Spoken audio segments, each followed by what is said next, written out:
Hey guys, and welcome to another episode of Mix's Review. And for today's show, as you already know, we're doing Alfred pudding, right? And I've had a few chats with Alfred. I don't think he's been in the scene for very long. Please correct me in chat if I'm incorrect. Hopefully we've got Alfred, sitting in chat. I've connected with him on Facebook and we've had some chat, but not that much. So I'd like to know exactly how long Alfred has been mixing. But yeah, I'll kick off. We've got a whole body of work that we need to run through tonight. And the first one that I want to talk about is Dave Berry cheesecake. Now, this is quite interesting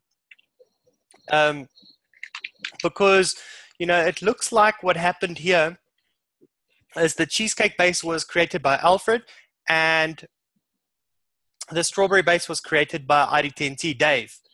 So I'll just go through the cheesecake base. So Inawera cheesecake, Yes Sweet cheesecake is the best cheesecake flavor around and creates the base for the cheesecake trinity. Capella New York cheesecake is the first support flavor, bringing in additional note of caramelized sugar for the crust and some serious creaminess, and opening the bridge to vanilla flavors a bit more. Lastly, TFA cheesecake graham crust completes the crust undertone. Later on he added pie crust in as well to complete the crust even more. And the Trinity adds another hint of dairy. The tiers can be used in any capacity to add an authentic and delicious cheesecake profile to a recipe. It's okay in a shake and vape, but really suggests 1 week. I did try it at shake and vape. Yeah, I agree with Alfred. It needs to sit for a week, or at least, I would say spinning it up for about 2.5 days at room temperature. Then Dave created, I'm not sure if this was a collaboration or if Alfred actually just, stole this berry combination from Dave, or if they worked together and came up with this and Dave balanced these berries on Alfred's cheesecake. I know that doesn't really sound right, but yes. So Dave's berries is it is strawberry red touch from Flavor Art.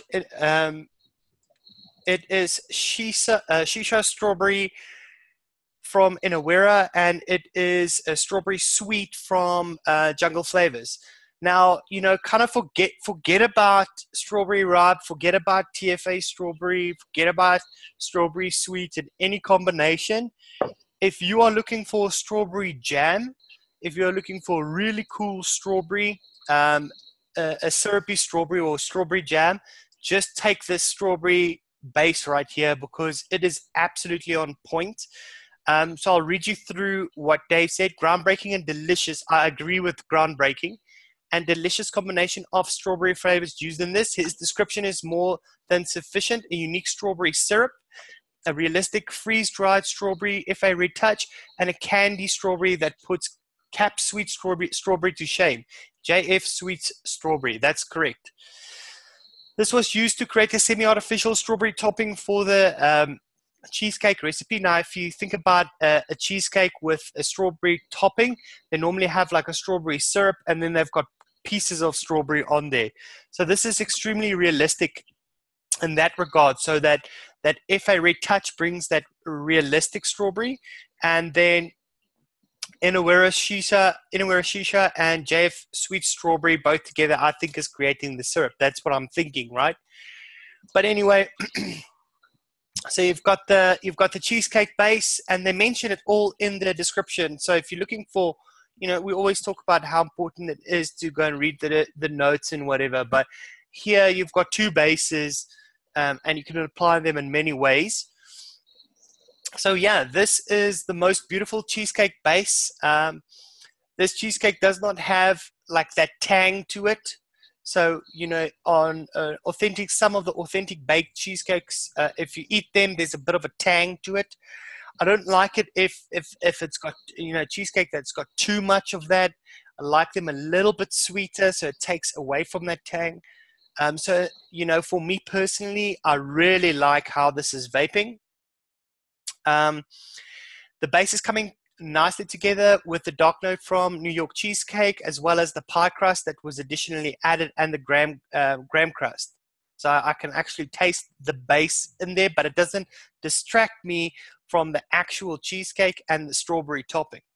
I'm getting a layered experience here. So I'm getting cheesecake, and I'm getting on the top of my palate, I'm getting that syrupy, sort of jammy strawberry. So I'm experiencing, two layers at the same time. And yeah, I mean, this is spot on what I want from a cheesecake, and I am 100% a strawberry snob. So this is a banger for me, and it was really, really good. I actually mixed up 100 mils of Dave Berry cheesecake because it's that good. I'm actually going to take this with me on holiday in December. I thoroughly enjoyed this one. Thank you so much, Alfred. So I also had a really, really amazing, great, super epic juice. I did the 007 cola, and this recipe is just mind-blowing. From when I actually read the concentrates, I did not expect much. I mean, I figured it's going to be a very light or very harsh juice with not much flavor going for it, but I was wrong. What he has in here is 0.4% flavor West blood orange, 0.4% FA bourbon, vanilla bourbon, 3.5% VT fizzy sherbet, 0.07 FLV rich cinnamon, the 007, 0.25 Cap Super Sweet, and 0.5 WS23. There is so much I can say about this recipe, but to keep it simple, this is the best cola I've vaped, and it is the best recipe for me of this year. There's many reasons why I would say this, starting with the fact that this is 5%, and the flavor that is coming from this is just insane. It improves with the steep. It definitely becomes richer in terms of its profile and flavor. It is a very delicious flavor. So if I can explain it to you in South African terms, this is not a normal cola or like these Kingston fake colas, or we've got this instant powder like Sweeto. It's nothing like any cola I think you've tasted in that line. This falls more towards, we've got a line of juice sodas called, the brand is Frankie. I think, yes, it's Frankie. Frankie's, yeah, Frankie sodas, yeah. Yes. Now, this to me is a combination of two of them, or maybe not as much a combination as it is taking a sip from one and then from the other. Starting with the cinnamon, he has a cinnamon cola, and then he's got a dandelion and burdock cola. Now, this tastes like you had a sip of the cinnamon soda, and then after that, a sip of the dandelion and burdock cola. It's a very, very interesting vibe, because I get all of it, the fizz, the bubble, all of that, but it's in the same way as Frankie's. I can almost say a luxury cola. The bubbles are like that fine, full of bubbles type of soda, instead of that full big, or instead of the big bubbles type of carbonated drink. It's difficult to explain, but it's like the difference between a cheap champagne and good champagne. The good champagne's bubbles are much smaller, right? So with this, it is in line with top line colas. The flavors blend together beautifully, and you would never have said that. Well, I would never have been able to pick out most of these ingredients, even if I have used them before. The most surprising part of this recipe was the cinnamon for me, and the way that it blended into the recipe. Sorry, guys.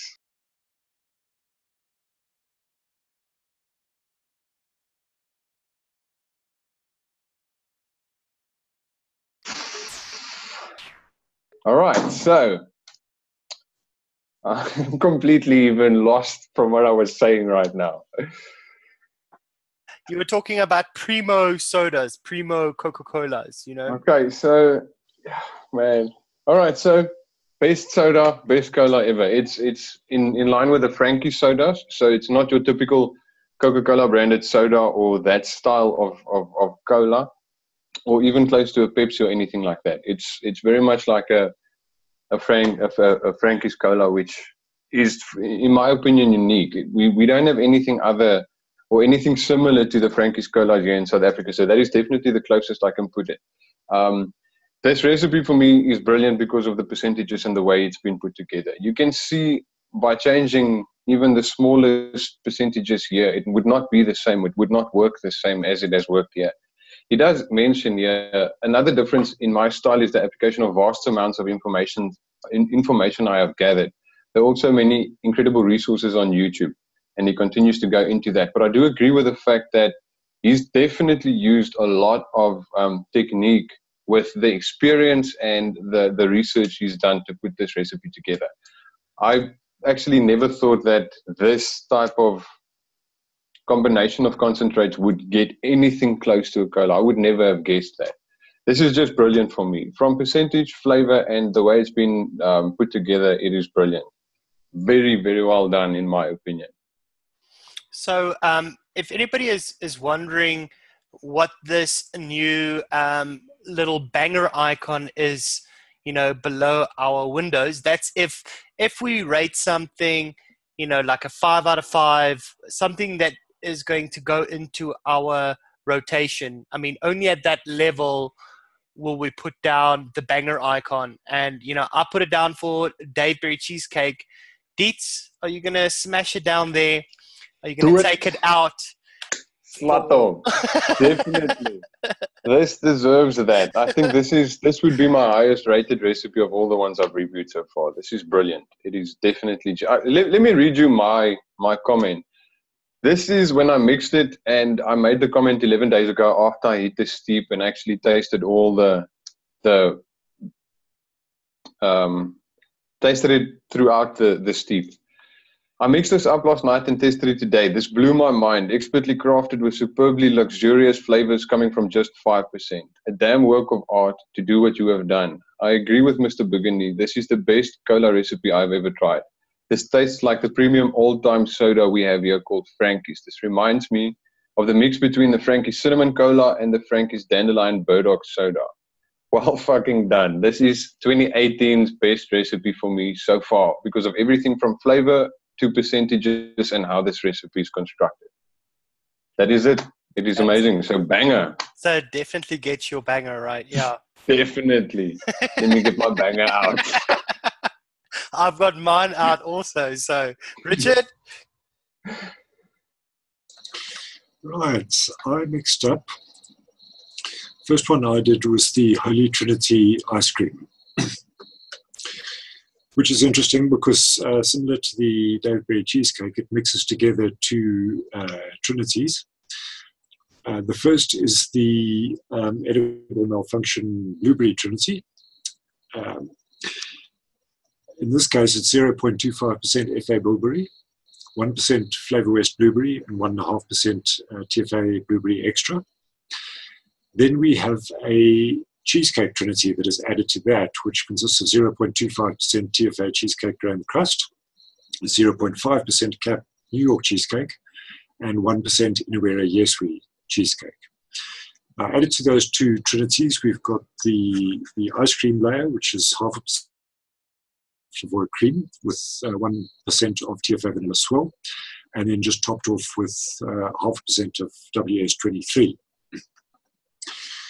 Now, this recipe was adapted from, or inspired by at least, Rin's blueberry ice cream. Now, it's well known that Rin tends to mix at lower percentages. She obviously has a very sensitive palate, so lower percentages do it for her. She's able to pick up full flavor from less concentrated mixes. And this uses the blueberry trinity lower than it would ordinarily be used in most blueberry recipes. The recipe did draw some adverse comment. on all the flavors. Somebody came in saying that, Blueberry Trinity doesn't really work that well when you cut the percentages in half. And there was some, not discussion, but just comments about that. So, I was quite intrigued to see how this turned out for me. I think the best is if I just split it according to the different layers in the recipe. Let's start with the Blueberry Trinity. I agree with the observation that was made that, at these sort of percentages, that's not going to be a very prominent in-your-face type of blueberry. It's going to be a much more subtle, almost like a swirl blueberry. Is it too subtle? That is a difficult one. I have to say that even although I prefer my blueberry to be a little bit more in the background and not to be so prominent, this is maybe a little bit light on flavor for me in terms of the blueberry. It registers as not as a blueberry flavor, but almost like a blueberry swirl flavor. So if you can picture the final ice cream, it wouldn't be this vivid violet sort of color. It would be a white ice cream with just a little bit of sort of purpley blue swirl in it. Then we come to the cheesecake and ice cream layers. Now, I get the cheesecake is not just used in cheesecake mixes. It's used to thicken up milkshakes. It's used in ice creams. It's used in bakeries. It's just a general good all-round element to add a creamy feel, to add a little bit of density to the mix. So I can certainly get that it would be used in an ice cream. The thing for me here is that 1% vanilla swirl and 0.5% Flavora cream doesn't really register as an ice cream. Even with that creaminess and the thickness that is added by the cheesecake. If I look beyond the blueberry, the major note that I'm getting, the discernible, definable note that I'm getting is the Inaweri Yes Sweet cheesecake. It's a flavor that I've come to know quite well over the past few weeks. I've been using it quite a bit. And that was the flavor that I picked out immediately. So it's an ice cream which to me registers more as a very creamy cheesecake, which is not a problem. I would probably, if I was marking the recipe, I'd probably mark it down on accuracy, because this to me, it doesn't really register as an ice cream. I'm missing that thick, eggy, that richness that I would expect from an ice cream. And I'm getting more that browned, baked note of a cheesecake, albeit a very creamy and smooth cheesecake, thanks to the vanilla swirl and the Flavora cream that's coming there. But it is a very pleasing mix. There's a good balance throughout. It's very smooth, it's rich, and even though it's very lightly flavored, I nevertheless still find it a very satisfying mix. I'm not really lacking much here. So does it work? Yes, it does. It does work for me. A little bit light for an ice cream, a little bit light for a blueberry, but I would rather err on the side of flavors being subtle than err on the side of them being too in your face and getting into that sort of chemical sharpness zone where there's nothing really that you can do with them. If I had to mix this again, I would probably tweak slightly. I'd probably up the blueberry a little bit, and I'd maybe be looking at adding something, whether that be, thanks to French vanilla ice cream or something, just to get a little bit more ice cream out of this than the cheesecake that I'm currently getting. But that would just be, a case of tweaking to my palate from what is an excellent base. This is an intriguing mix. It's very well balanced. That edition of WS23 is also interesting for me, because it seems to, at the percentage that it's layered in, it seems to brighten up the blueberry trinity more than it does the ice cream combo. So it's almost like that blueberry is being boosted a little bit by the WS23 and becoming a little bit more prominent. But when you taste a couple of drags, you realize, no, that's just the WS23, that sort of sharp coolness of the WS23 coming through. I don't know if I would keep adding that. I want ice creams to be cold, something that smacks a little bit more of cheesecake, probably not so much. So I would maybe be inclined to drop the WS23. But this is certainly, for me, it's a very good template for a mix. Because it's lightly flavored, it gives you a whole massive headroom to boost certain notes without pushing it over the edge. I mean, this is a recipe that you can play a lot with. It's good as it is, make no mistake, especially if you like, undemanding juice prominence that doesn't, smash you in the face and lead to fatigue quite quickly. So it's very good for that, but it does give a huge amount of room for just tweaking to the preferences of your palate. So I can definitely see myself mixing this again, and quite frequently, and just playing around with that blueberry cheesecake ice cream sort of base, getting different balances there, and just finding one that ultimately is going to work the best for me. But accomplished recipe, and well done, Alfred. Yeah, Richard, I found that if I put a little bit of WS23 with vanilla swirl or with an ice cream, it almost feels like it cuts, and this is the way I experience it. It almost cuts in between the ice cream and the fruit, right? And, the way you're describing it now kind of makes sense, that in actual fact, it's not really doing that. It's boosting the fruit a little bit more, the experience of the fruit. So, you're thinking that you're getting less cream, but you're pretty much getting the same amount of cream, but you're actually getting more of the berry. If you think about an ice cream, it's a rather well blended thing. It doesn't always have to be completely smooth, but it's still rather well blended. So yeah, I mean, good tip there on the WS23. So I'll talk about the next one, which was Grango 123. So this is grape, mango, and peach. Okay, I like my 3 fruit mixes. So when I saw this, and I mean, I'm a big mango, I'm a big grape fan. These are pretty much my 3 favorite fruits. I'm not a massive FLV mango fan. At 3% though, it's still, as soon as you start going higher than that, I'm going to start tasting pine notes in there. So I thought, okay, cool. Grape anywhere at 2%, not too crazy. 1% FA peach white. So this is a result of putting my least favorite fruit, grape, against my favorite fruit, mango. There are 2 versions of this recipe, one with white peach and another with FA apricot at 1%. So, one-on-one swap.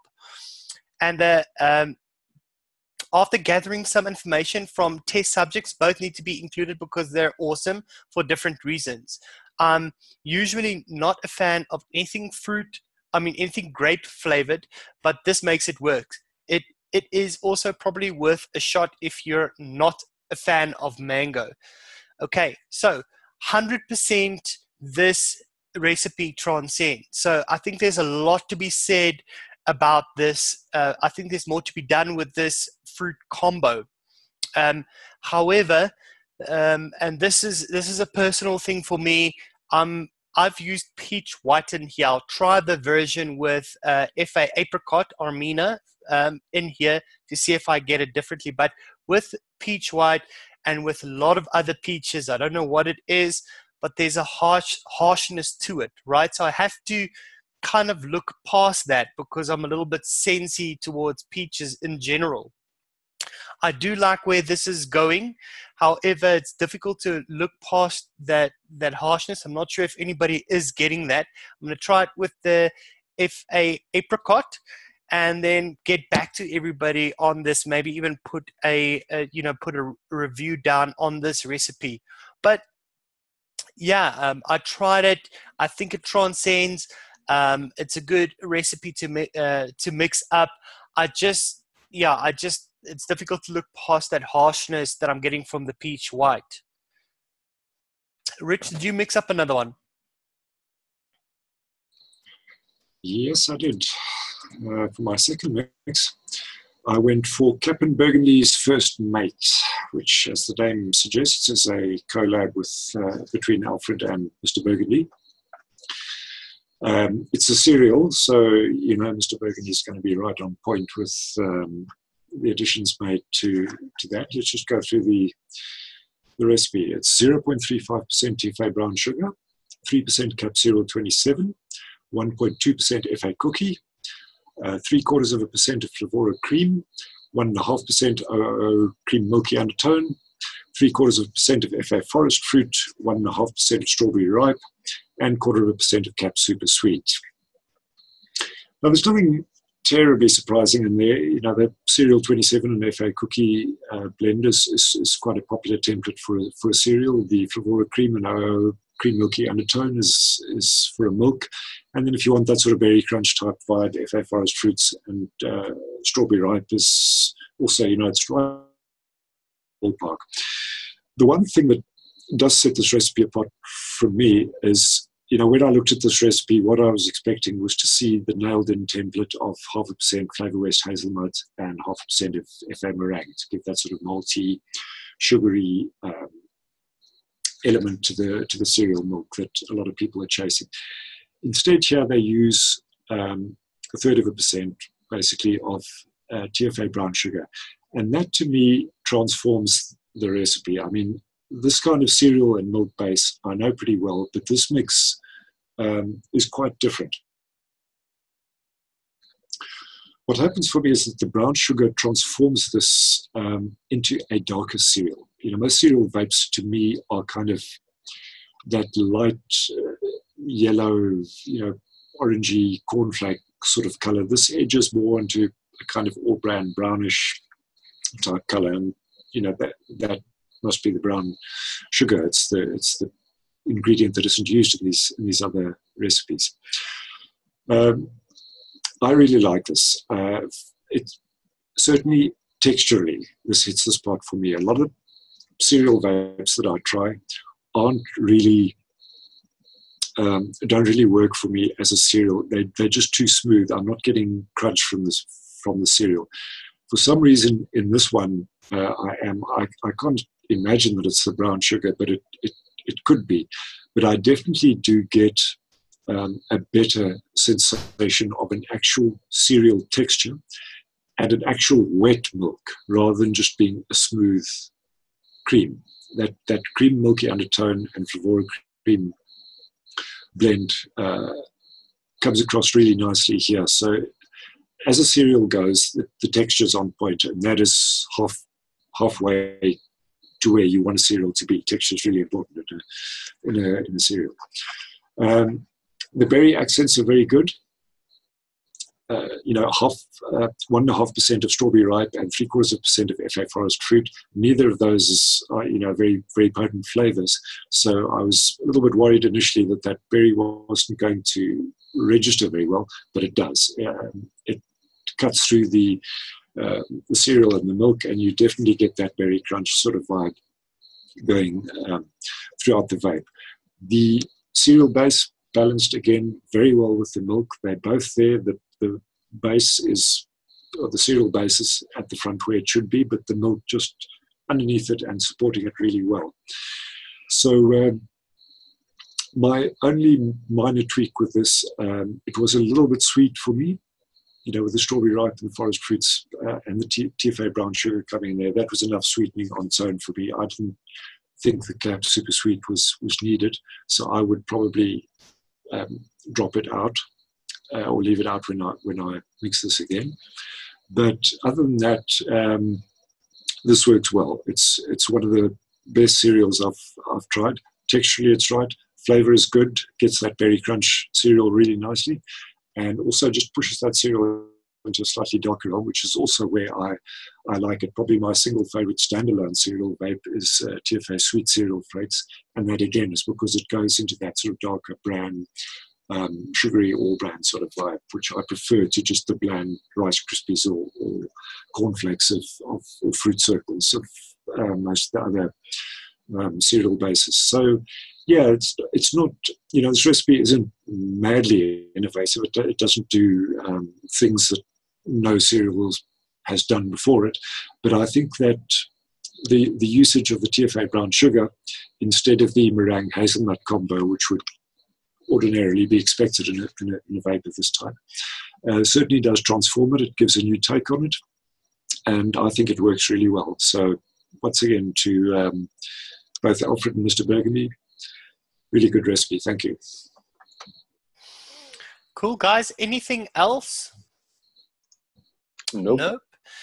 Okay, so Alfred, thank you so much for putting these recipes out. I really like to see collaborations, in your work, because it shows that you've got your set of skills and you know how to apply them, and you're also willing to communicate and collaborate with other mixers out there, which really shows a little bit of depth in a person, if you ask me, if you can do that successfully. And he's done that a few times, right? So thank you so much for these mixes. We found 2 bangers tonight. I didn't hear from Richard, for a third, but you've at least got myself and Deets 100% convinced. I'll be looking out for, more of your recipes. And guys, if you've vaped any of Alfred's mixes and we haven't discussed those tonight, please leave those in the comments below. For everybody that has been joined or that has joined us now in chat, thank you so much for joining us in chat. It's lovely to have you guys here, and thank you so much for the support. There's also just another shout out that I want to do. I want to shout out Fresho3 for all the support from his side, and also Daytime Frank, Mary Beth and Tam Vapes, and of course Daytime Frank and Moose. I know Moose is not there quite now at this point in time, but I just wanted to shout them out. If you go to my channel and look at featured channels, you will find those channels there, and you can easily subscribe to them. So thank you so much, guys, and thank you for watching the show. Cheers. Cheers. Thanks, guys.